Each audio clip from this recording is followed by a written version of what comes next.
ఓం శ్రీ గురుభ్యో నమ. ఓం శ్రీ మాత్రే నమ.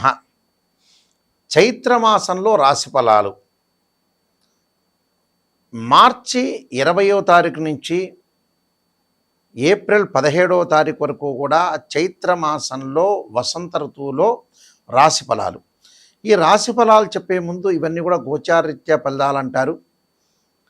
ప్రధానంగా రాహు కుంభరాశిలోను, కేతు సింహరాశిలోను, గురువు మిథున రాశిలో సంచారం చేస్తారు.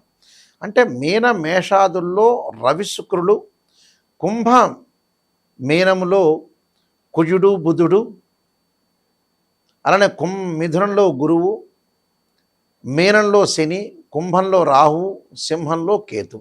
ఇవి చైత్రమాసంలో గ్రహాల యొక్క సంచారం. ఈ సంచారం వల్ల మేషాది ద్వాదశ రాశుల వాళ్ళకి ఎలాంటి ఫలితాలు జరగబోతున్నాయో ఒక్కసారి తెలుసుకుందాం. ఈ చైత్రమాసంలో వృశ్చిక రాశి వాళ్ళకి ముఖ్యంగా వృత్తి ఉద్యోగాల యందు అభివృద్ధి కలిగే అవకాశాలు, శుభ కార్యక్రమాల్లో పాల్గొనడం ఒకటి, పుణ్యక్షేత్ర సందర్శన చేయటం ఒకటి, శత్రులతో విజయం సాధించిన, శత్రువులపై విజయం సాధించిన, శత్రువులు మిత్రులుగా మారిపోయే అవకాశాలు, ఉద్యోగులు అధికారులతో సఖ్యతగా ఉండటం ఒకటి, నూతన కార్యక్రమాలు నాంది పలకటం, ఆరోగ్యము, బంధుమిత్రుల యొక్క కలవటం ఒకటి, అలానే అన్ని విషయాల్లో ఉండే అవకాశాలు, స్త్రీలకు అన్నింటా విజయం సాధించే అవకాశాలు ఎక్కువ ఉంటాయి, ఆభరణాలు కొనుగోలు చేసే అవకాశాలు, ధనలాభం కలిగే అవకాశాలు ఎక్కువగా ఉంటాయి. అయితే అన్నీ కూడా ఈ మాసంలో వృశ్చిక రాశి వాళ్ళకి చైత్రమాసంలో అన్నీ కూడా ఎక్కువగా అనుకూలమైన ఫలితాలు వచ్చే అవకాశాలు ఖచ్చితంగా ఉంటాయి. అంటే చంచల బుద్ధిని మానుకోవాలి. అలానే 1వ వారంలో ధనాన్ని కొంత పొదుపు చేయాలి. విశేషమైన భయం కలగటం, బంధుమిత్రులతో విరోధ భావాలు కలగకుండా లౌకిక జ్ఞానంతో ఉండాలి. అధిక శ్రమ చేసే అవకాశాలు ఎక్కువ ఉంటాయి. 2వ వారం వల్ల 2వ వారంలో అగ్ని సంబంధించిన ఎవరైతే ఉంటారో అగ్నిమాపక దళంలో కానీ అగ్ని సంబంధించిన ఏదైనా చేసే వ్యక్తులకు కానీ కొంత జాగ్రత్తగా ఉండాలి. అలానే అగ్ని వల్ల భయము, చోరుల వల్ల భయం కలగటం ఒకటి, కోపం ఉద్రిక్తలు బాగా పెరిగే అవకాశాలు ఎక్కువ ఉంటాయి. హద్దు మీరి మాట్లాడకూడదు. అధైర్యం పెరిగే అవకాశాలు ఎక్కువ ఉంటాయి. 3వ వారం వచ్చే శత్రు బాధలు, అలానే అన్నదమ్ముల పిల్లల వల్ల వాళ్ళకి విరోధ భావాలు కలగకుండా చూసుకోవాలి. అధిక శ్రమ, సంతానం వల్ల కూడా శ్రమ కలిగే అవకాశాలు ఎక్కువ ఉంటాయి. 4వ వారం వచ్చే కార్యభంగము, మనోవిచారము, నీచ స్త్రీల వల్ల కూడా కష్టాలు కలిగే అవకాశాలు ఎక్కువగా ఉంటాయి. ఈ చైత్రమాసంలో మనం చేయాల్సిన పనులు కొన్ని ఆగిపోతూ ఉంటాయి మనుషులకి. అందులో ప్రధానంగా వివాహ శుభ కార్యక్రమాలు, ఉద్యోగాలు, ఆరోగ్యపరంగా మెరుగు కావటం, కోర్టు సమస్యలు, మనిషికి రకరకాల బాధలు ఉంటాయి. సంతానం లేని వారికి సంతాన సమస్యలు, ఇలాంటి బాధలు ఉన్న వాళ్ళందరూ కూడా ప్రత్యేకంగా కొన్ని పరిహారాలు చేసుకోవాలి. ధనపరంగా ఆర్థిక పరంగా ఇబ్బందులు కలుగుతున్న వాళ్ళు, మొండి బాకీలు వసూలు కాకుండా, ఎక్కడో మనం డబ్బులు ఇచ్చిన తర్వాత ఆ డబ్బులు రాకుండా ఉన్న వ్యక్తులు, అలానే ఉద్యోగంలో ప్రమోషన్లు రాకుండా ఉన్న వ్యక్తులు ప్రధానంగా చేయాల్సింది ఏమిటంటే కుబేర మంత్రాన్ని చదవాలి.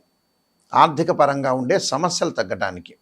ఓం యక్షాయ కుబేరాయ వైశ్రవణాయ ధనధాన్యాధిపతే ధనం ధాన్యం సమృద్ధిమే దేహిమే దాపై స్వాహ అనే మంత్రాన్ని చక్కగా చదువుకోవాలి. ఉద్యోగపరంగా ఇబ్బందులు పడుతున్న వాళ్ళు, ప్రమోషన్లు రాకుండా, ఉద్యోగం ఒక చోటకి నుంచి మనకి ఇష్టమైన చోట బదిలీ కాకుండా, ఉద్యోగపరంగా ప్రతి విషయంలో కూడా తగాదలు, గొడవలు, పై అధికారుల యొక్క ఒత్తిళ్ళు ఇవన్నీ కూడా తగ్గించుకోవడానికి 2 మంత్రాలు చదువుకోవాలి. అంటే మానసిక బాధలు కూడా వాళ్ళకి తగ్గుతాయి.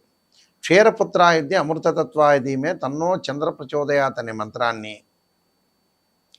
అలానే సూర్యుడి యొక్క ఆరాధన, సూర్య అష్టకాన్ని చదువుకోవటం, ఓం ప్రభాకరాయనే దివాకరాయ ధీమే తన్నో సూర్య ప్రచోదయాతనే సూర్య గాయత్రి మంత్రాన్ని చదవటంతో పాటు ప్రత్యేకంగా జపాకుసుమ సంకాశం కాశ్యపేయం మహాదుతిం తమోరిం సర్వపాపగ్నం ప్రణతోస్మి దివాకరం అనే మంత్రాన్ని కూడా చక్కగా చదువుకోవాలి. దీని తర్వాత సంతానం లేని వారికి సంతాన గోపాలకృష్ణ మంత్రం చదవటం, విద్యార్థులకి చదువు మీద బాగా శ్రద్ధ కలగటానికి దేవానాంచ ఋషీనాంచ గురుకాంచన సన్నిభం బుద్ధిమతం త్రిలోకేశం తమ నమామి బృహస్పతి అనే మంత్రాన్ని, దత్తాత్రేయ స్వామి యొక్క పారాయణం, దత్త కవచాన్ని, దక్షిణామూర్తి యొక్క స్తోత్రాన్ని పారాయణం చేయాలి. దానితో పాటు ప్రత్యేకంగా ఆరోగ్యపరంగా ఇబ్బందులు పడుతున్నవారు, దీర్ఘకాలికంగా ఆరోగ్యపరంగా ఇబ్బందులు పడుతున్నవారు ఓర్ణమస్య పంచాక్షరితో పాటు తత్పురుషాయ విద్యే మహాదేవాయ దిమే తన్నో రుద్ర ప్రచోదయాత్ అనే మంత్రాన్ని శరీరే జర్జరీభూతే వ్యాధిగ్రస్తే కలేబిరే ఔషధం జాహ్నవీతోయం వైద్యో నారాయణ అనే మంత్రాన్ని ప్రమాదాలు జరుగుతున్న వాళ్ళు, కోర్టు సమస్యలు ఉన్నవాళ్ళు అంగారకాయ శక్తి అస్తాయ ధీమే తన్నో భౌమ ప్రచోదయాత్ అనే మంత్రాన్ని చదువుకోవాలి. వివాహం కావట్లేదు అబ్బాయికి అమ్మాయికి అని అంటే చక్కగా ఏదైనా దేవాలయంలో శ్రీ వల్లీ దేవసేన సమేత సుబ్రహ్మణ్య స్వామి యొక్క కళ్యాణం చేయటం, వీలైతే అబ్బాయిలు కన్యా పాశుపత రుద్రాభిషేకం, అమ్మాయిలు వరపాశుపత రుద్రాభిషేకం, అఘోర గౌరీ పాశుపత రుద్రాభిషేకం చేయటం వల్ల చాలా మంచి అవకాశాలు ఎక్కువ ఉంటాయి. అంటే ఇవన్నీ కూడా మనం ప్రత్యేకంగా రెమెడీస్ చేయాలి. ఉద్యోగపరంగా మెరుగుపడటానికి చక్కగా గోధుమలు, ఎర్రని వస్త్రాన్ని దానం చేయటం, సూర్యుడి యొక్క ఆరాధన చేయాలి. మానసికంగా ఆందోళన చెందుతున్న వారు వడ్లు కానీ, తెల్ల బియ్యం కానీ, తెల్లని వస్త్రాన్ని సోమవారం రోజున దానం చేయటం, ప్రమాదాలు, కోర్టు సమస్యలు, వివాదాలు, కుజదోషం ఉన్న వ్యక్తులు తప్పకుండా కందుల్ని, ఎర్రని వస్త్రాన్ని మంగళవారం రోజున కుజ హోరలో దానం చేయాలి. బుద్ధి అనేది పెరగకపోతుంటే, మైండ్ మెచ్యూరిటీ లెవెల్స్ పెరగకపోతే విష్ణు సహస్రనామ పారాయణంతో పాటు నారాయణాయుధ్యే వాసుదేవాయుధ్యే తన్నో విష్ణు ప్రచోదయాత్ అనే మంత్రాన్ని చదువుతూ చక్కగా పెసలు, పచ్చని వస్త్రాన్ని బుధవారం రోజున బుధహోరలో దానం చేయటం, దక్షిణామూర్తి స్తోత్రాన్ని పారాయణం చేయటం, ఆర్థిక పరంగా ఇబ్బందులు ఉన్నవాళ్ళు ఖచ్చితంగా శనగలు దానం చేయాలి. వివాహం కాని స్త్రీ పురుషులు ఎవరైతే ఉంటారో బొబ్బర్లు దానం చేయటం, ఆరోగ్యపరంగా శని యొక్క దోషం, ఎల్నాటి శని, అర్ధాష్టమ శని, కంటక శని, పొంగు శని, జన్మ శని, వ్యయస్థాన శని, ద్వితీయ స్థానంలో శని ఉన్న వ్యక్తులు తప్పకుండా నల్ల నువ్వులు దానం చేసి చక్కగా ఆ రోజు నీలాంజన సమాభాసం వైపుత్రేమాగ్రజం ఛాయా మార్తాండ సంభూతం తమ నమామి శనిశ్చరని మంత్రాన్ని చక్కగా చదువుకోవాలి. రాహుకేతుల యొక్క దోషం ఉన్నవాళ్ళు 2 సర్పాలను దానం చేయటం, నాగరాజాయుధ్యే పృథ్వీధరాయ ధీమే తన్నో సర్ప ప్రచోదయాత్ అనే మంత్రాన్ని కూడా చక్కగా చదువుకోవటం వల్ల వీళ్ళకి మంచి అవకాశాలు ఖచ్చితంగా ఉంటాయి. ఇవన్నీ కూడా గోచారీత్యా చెప్పబడే ఫలితాలని చెప్తాం. భర్త చార్ట్ని సంబంధించిన అనుసరించే ఫలితాలు కావు. ఎప్పుడు కూడా భర్త చార్ట్ అంటే జన్మ లగ్నాన్ని నుంచి అనుసరించి చెప్పబడే ఫలితాలు అంటాం మనం. ఎందుకంటే నిజాన్ని తెలుసుకుంటే మీకు మంచి మార్గం అనేది వచ్చే అవకాశాలు ఉంటాయి. ఎప్పుడు కూడా అసంత్య ధోరణలో ఉండద్దండి. మిమ్మల్ని మోసం చేసుకోవద్దండి. ఎక్కడికి వెళ్ళినా సరే నిజాన్ని తెలుసుకోవడానికి గురువుగారండి, నాయకంటి గారు నిజాన్ని చెప్పండి అని నన్నే కాదు వేరే వాళ్ళైనా కూడా నిజాన్ని తెలుసుకోండి. గురువుల్ని ప్రోత్సహించండి. గురువుగారు మీరు బ్యాడ్ చెప్పినా గుడ్ చెప్పినా నిజాన్ని చెప్పండి, దాన్ని పరిహారం చెప్పండి, ఎలాంటి ప్రికాషన్స్ తీసుకోవాలో చెప్పండి అని అడగండి. అప్పుడు మీ లైఫ్ అనేది బాగుపడే అవకాశం ఖచ్చితంగా ఉంటుంది. లేకపోతే గురువుగారండి నెగిటివ్ వద్దు పాజిటివ్ చెప్పండి అంటే గురువుగారికి ఏం పెద్ద నష్టం ఉండదు, మీరే నష్టపోతారు. ఓపెన్గా చెప్పాలంటే ఓపెన్ క్లియర్ ఇది. అందువల్ల ఇలాంటి విషయాలు చాలా జాగ్రత్త ఉండేది. ఎందుకంటే బర్త్ చార్ట్ను అనుసరించి చెప్పే ఫలితాలు 80% ఉంటుంది, గోచారం 20%. బర్త్ చార్ట్లో D16 చార్ట్స్ ఉంటాయి. అంటే రాశిచక్రము, నవాంశము, భావచక్రము, దశమాంశము, ద్వాదశాంశము, త్రింశాంశము, సప్తమాంశము, ఇలాంటి D16 చార్ట్స్ మనం అనాలిసిస్ చేసి మ్యాథమెటికల్ క్యాలిక్యులేషన్ వేసి చెప్తాం. ఇలాంటివన్నీ కూడా ప్రధానంగా ఉంటాయి.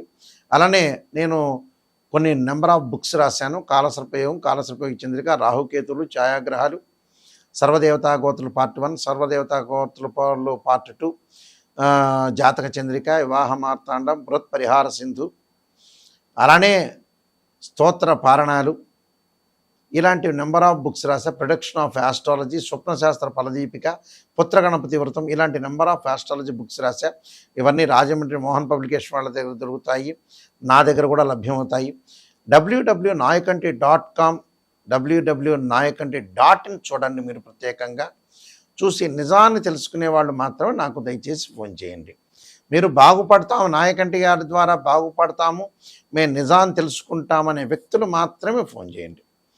తప్పకుండా మీ అందరికీ కూడా, ఎందుకంటే మేము పురాతన రోజుల నుంచి ఎన్నో మా గ్రాండ్ ఫాదర్ దగ్గర నుంచి, ముత్తాత దగ్గర నుంచి, తండ్రి గారి దగ్గర నుంచి అంతా కూడా మేము చెబుతున్నాం. మా ఫాదర్ కూడా ప్రముఖ ఆస్ట్రాలజరీ, ఇప్పుడు కాలం చేశారు. బ్రహ్మశ్రీ దైవజ్ఞ నాయకంటి కుమారస్వామి శర్మ గారు శ్రీశైలంలో ప్రధాన పురోహితులుగా పనిచేశారు. అయితే ఇవన్నీ నిజాన్ని తెలుసుకోమండి. ఎందుకంటే కొత్తగా చాలామంది జ్యోతిష్యులు వస్తూ ఉంటారు. వంశపారంపర్యంగా చెప్పే వ్యక్తులం మేము. ఎంతోమంది మా కుటుంబ సభ్యులందరూ కూడా ఆస్ట్రాలజర్సే. కాబట్టి తప్పకుండా మీరు తెలుసుకొని ముందుకెళ్తే మీకు మంచి జరగాలని నేను ఆశిస్తున్నాను. ఈ రాశి వారందరికి కూడా పరమేశ్వరుడి యొక్క కరుణాకటాక్షాన్ని ఉండాలని ఆశిస్తూ సర్వే జనా సుఖినో భవంతు.